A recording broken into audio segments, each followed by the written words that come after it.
Hi, good morning, everyone. Welcome to Ask the Expert, an award-winning daily series from 8:30 a.m. to 9 a.m. to help small businesses. If you have any questions, ask them in the comments of the live feed. And if you need any more advice, join the official Intuit QuickBooks SMB community group on Facebook. Accountants and business experts are on hand 24/7.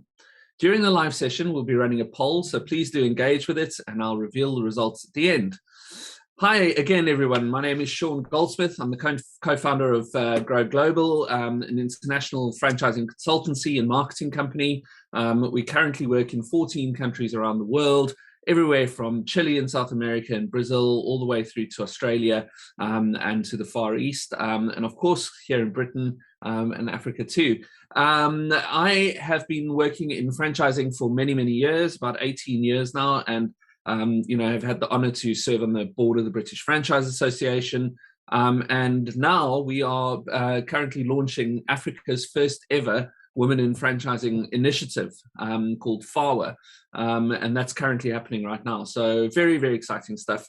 But today I'm going to talk to you about, my passion in life and one of the greatest sort of sectors in the business world, and that is franchising, a sector that is massively misunderstood, across the board.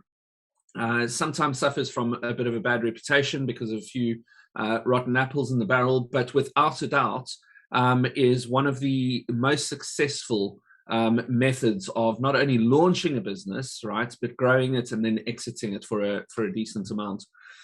So let's talk a little bit about franchising to start off with. If you have any questions, please put it into the live feed, and we'll get to them soon.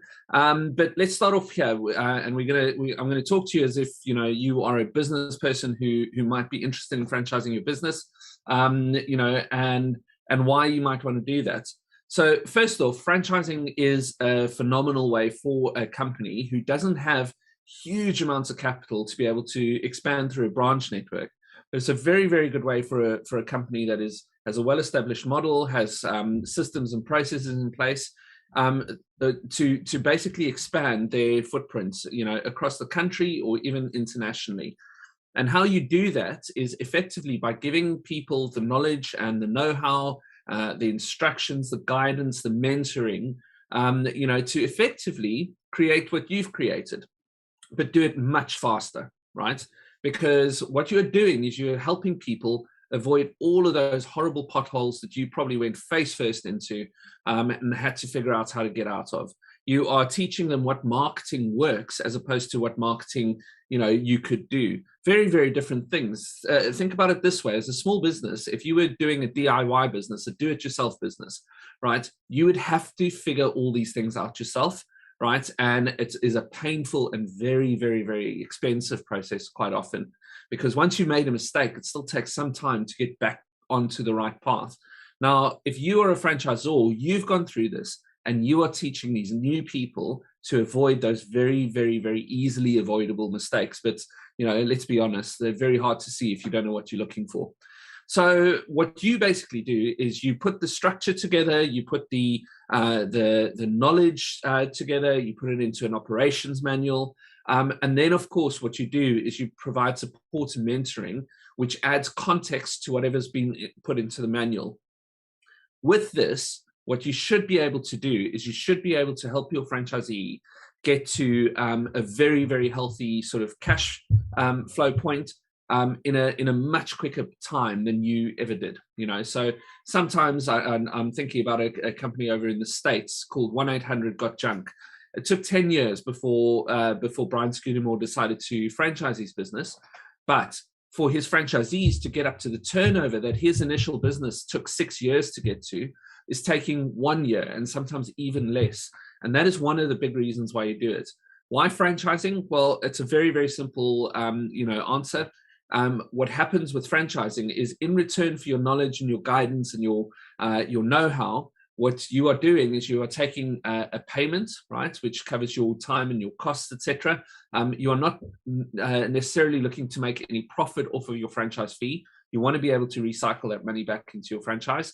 But in return for that, what they're getting is the rights and the instruction and the backup to be able to run their business. But crucially, what they are doing is they're investing their own capital into opening that location. So, if it was a gym, the franchisee would actually go and take the loan to be able to open up the gym and set it up and do all the kit fit outs, etc. As opposed to if you were opening up a branch network, you would have to provide the capital for all of that. So very, very rapidly, you could see your brand expand, depending on the strength of your offering and what you're actually doing. I have seen franchises go from 0 to 300 franchisees in the matter of 2 years. It can be that rapid. But make no mistake, it isn't as easy as it sounds. Once you become a franchisor, things change dramatically. You've got to have a huge, mental and mindset change. There are stresses and pressures put on you that you would never ever have if you own the company. And it is so crucial, therefore, for you to get good and honest mentoring and coaching for your franchising endeavor right up front, because honestly, it is 90% mental, and only 10% of what you're going to be doing if you become a franchisor is going to have anything to do with operational, issues from your franchisees. But, let's just get back into the fact that, you are able to take a very simple business. We're busy working on an absolutely incredible swim coaching business at the moment. A relatively simple business, and you're able to rapidly, actually expand that. There's a few benefits that happen with that, So if you have, as a small business, a big competitor, big corporate competitor, in whichever way, shape, or form it might be, what franchising gives you is it gives you the ability to be able to compete head on head, because as your network grows, your business has more capital to be able to spend on marketing and all these kind of things. The other thing is that quite often what corporates do is they dismiss franchises as they're opening up, because they might be big and strong today, and every now and again they see like a little store or a branch opening of your franchise.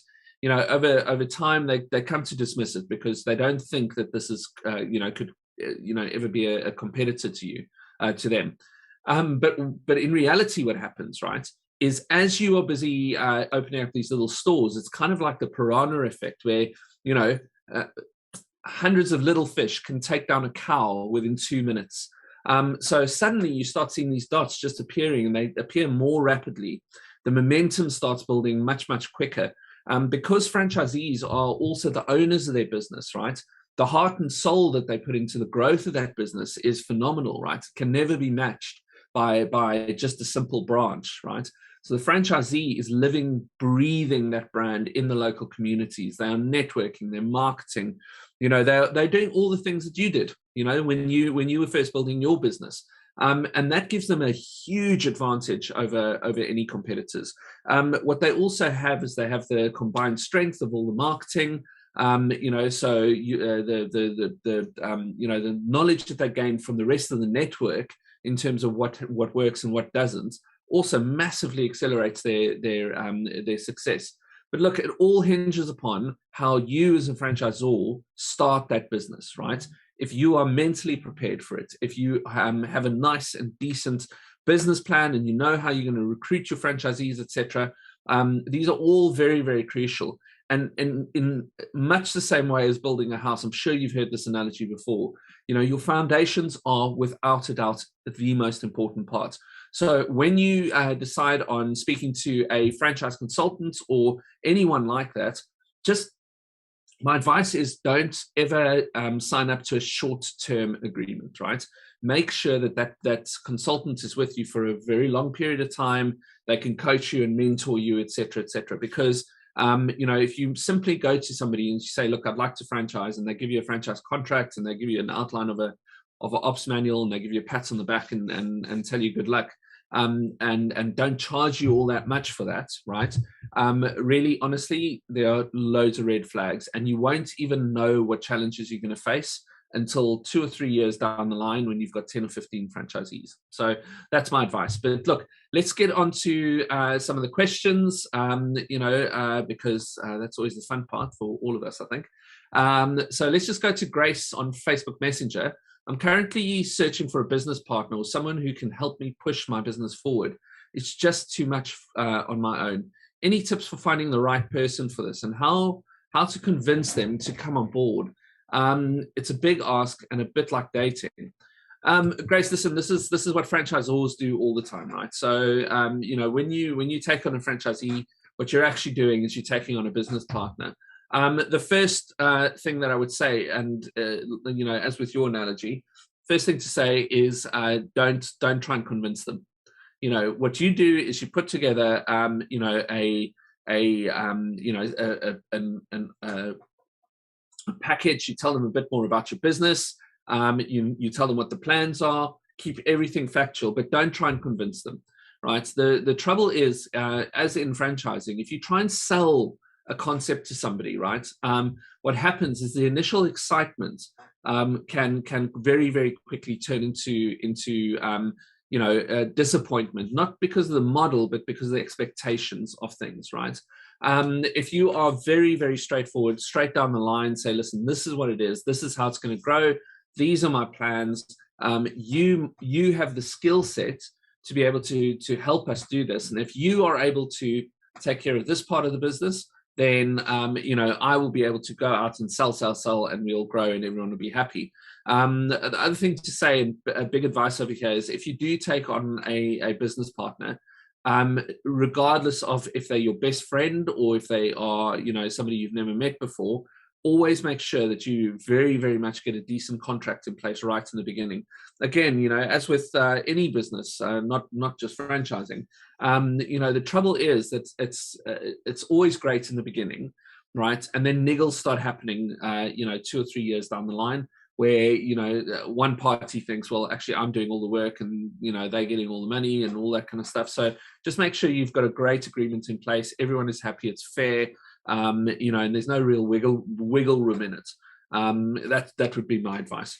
Sinead on Instagram DM, I've got a fitness class or concept I'd like to patent or trademark.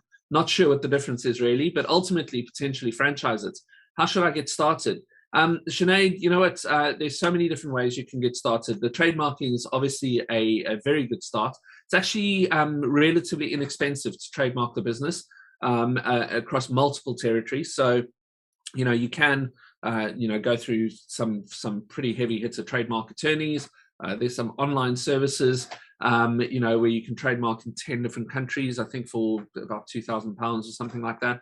But either way, getting that trademark, secured is very, very important.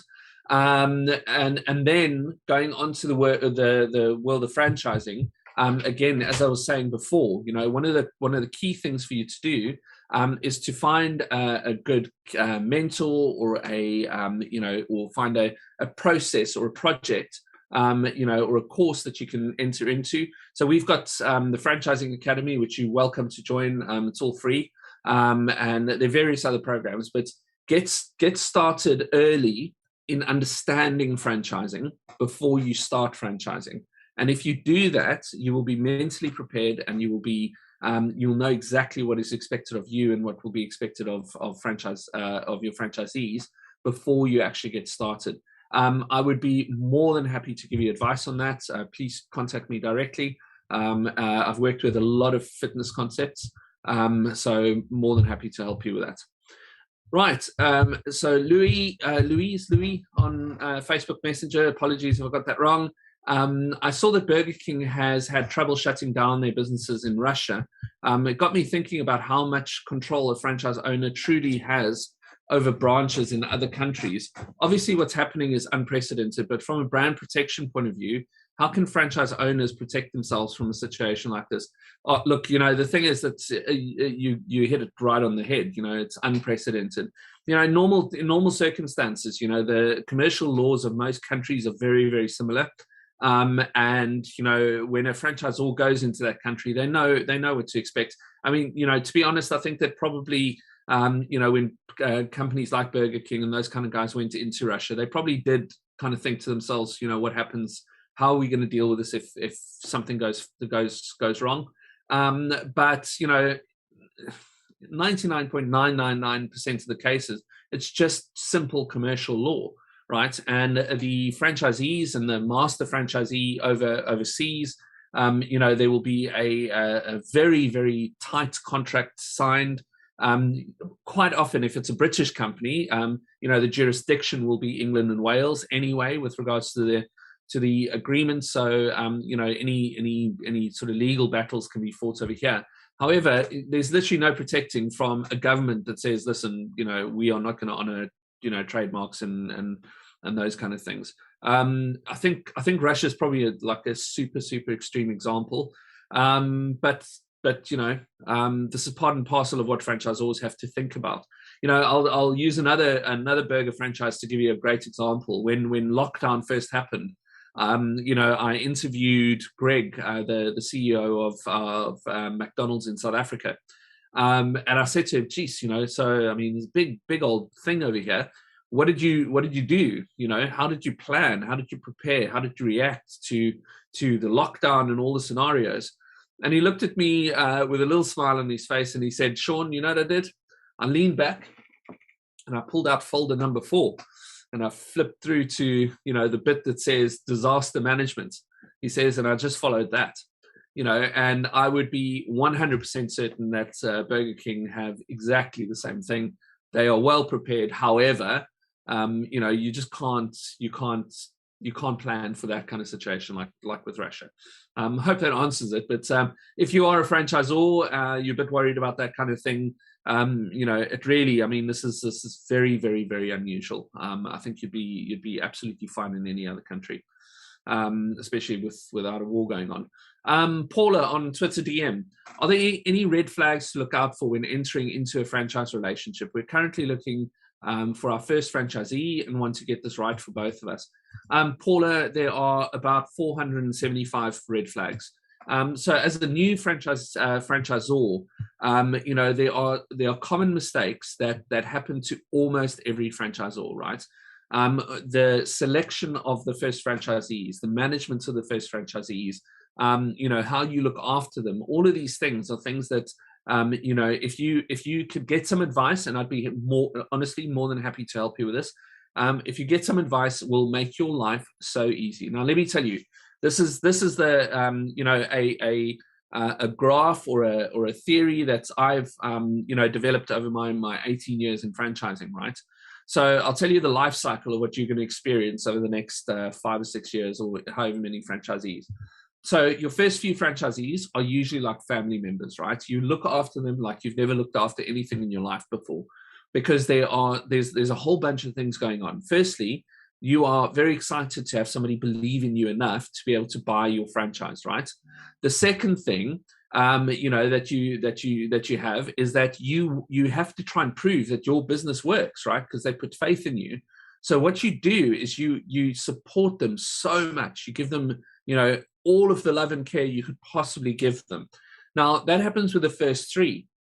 Now the trouble is that when you over support franchisees, it's kind of like, I'm going to use a weird African example. It's kind of like zoo animals versus wild animals, right? So as a franchisor, what you're trying to do is you're trying to rehabilitate an animal into the wild. You're trying to teach them how to hunt for themselves and take care of themselves without you having to, go in and look after them. Whereas, a zoo animal, which is in a lovely, enclosure and all this kind of thing, that gets fed every single day, forgets how to look after themselves, right? It takes a long, long time for them to learn to get back into the hunting kind of mode. And that's one thing you really want to avoid. Because of this, and a very practical reason, after 3 franchisees, you're going to be relatively tired. You're going to be taking phone calls 4 or 5 times a day, because you have taught them, to lean on you for everything. And more than likely, you would do quite a lot of the stuff for them, right? So after your first 3, what happens is at number 4, you start getting too tired and you start, pulling back on the support a little bit. By the time you get your 5th franchisee, you are almost in the situation where you're hiring your first staff member, right? What happens then is your level of support that you provide is what it should be, right? But your first 3 franchisees suddenly feel like you've completely neglected and forgotten them, because the level of support you provide in the first year or two is very, very different to what you're doing right now. It's just practical stuff, right? But then you have to spend a huge amount of time going and reassuring your first 3 franchisees again.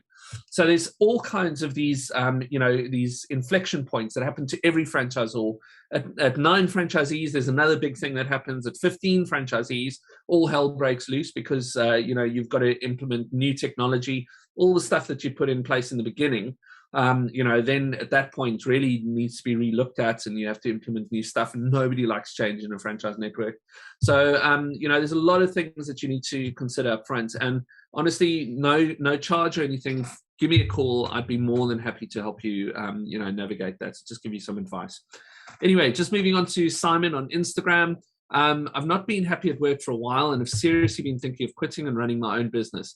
I worry it's risky though, particularly as we're coming out of the pandemic. Any advice on how to come to a decision? Simon, as with anything, I'm probably, a terrible person to ask this question. But my view is usually, close your eyes, close your nose, and jump in the deep water. Just do it, and there really is no other way to enter into a small business. There's a lot of people, there's hundreds of books and things like that you could read, people with PhD behind their name, etc.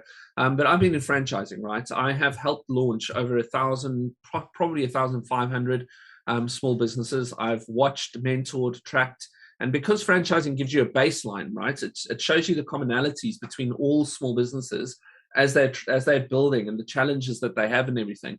You very, very quickly start seeing patterns. So let me just give you some advice. If you're going to do it yourself, right, and you do open your own business, right, here is a universal truth that nobody will believe, but it is something that I make all franchisees do, right? You do not need a website. You do not need a business card, right? And you do not need any form of brochure or anything like that. If you're going to start your business, what you need is to be able to get out of your house, right, or onto Zoom, and talk to humans. Just go and talk to people. So all franchisees that we launch, right, one of the first tasks before they receive their business card, their website, their anything like that, one of their first tasks is go and find 5 clients, right? The thing that kills almost all small businesses that I've noticed, right, is that when a person independently starts their business, they could spend 3.5 months working on what their business card needs to look like, and they couldn't possibly go out and get a client before their business card is perfect, or the website's wording is just right, or this or that. All of these things are basically just methods of staying away from speaking to humans. So don't make that mistake. The other thing, obviously, is take a look at the franchising world. There's every option you could possibly imagine. I don't think that there's a single industry that isn't franchised in some way, shape, or form. And just to give you a statistic, the most recent sort of survey by NatWest and the British Franchise Association discovered that compared to DIY do-it-yourself businesses, 93.7% of all franchisees not only are still in business after 3 years, but they are profitable. It's big. It's a big stat, right? Compared to guys doing it for themselves. So anyway, I would think of those. Also, again, more than happy to give you any advice if you want to contact me directly. Fern on Twitter DM. What is the difference between a business plan and a business strategy? Well, Fern, your business plan is the initial plan that you when you first put it together, which is based on a lot of projections and a lot of considered decisions, etc. And often that is outside of the practical implementation of things that are going on. Of course, most people say always look at your business plan. I know that there's tons of experts that'll say that, but my experience is once people have set up their business plan the first time, they very rarely look back at it, and there's a reason for it, right? And it's best explained by that famous philosopher, Mike Tyson, that said, everyone's got a plan until they get a punch in the face. So, the real world, of once you're running your business is you have to be adaptable, and you have to be able to be fleet of foot, adapt and make decisions pretty quickly, even within a franchise. So your business plan gives you the map, right? It tells you where you're going. It gives you a guide as to what success looks like.